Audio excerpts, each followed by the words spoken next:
रामदास चाकोते यांची नगरपंचायतमध्ये सत्ता आहे, तर तुम्ही चारोस्कर, तर तुम्ही त्यांना आमदारच्या रूपात कसे बघाल? आमदारकीच्या रूपात त्यांना पहिलं प्राधान्य दिलं पाहिजे.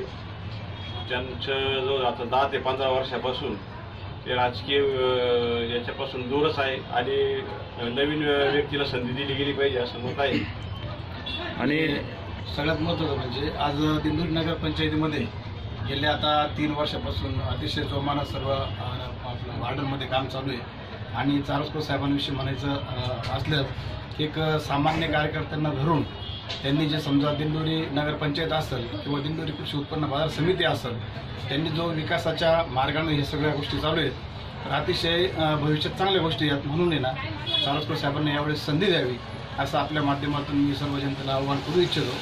आणि जिरवळ साहेब हे गेल्या 5 वर्षापासून विधानसभा उपाध्यक्ष आहे, गेल्या 10 वर्षापासून ते आमदार म्हणून कार्यरत आहे, तर तुम्ही त्यांच्याकडे कसं बघता? एक साधा वैयक्तिक प्रत्येकाचं मत वेगळं असेल या बाबतीत.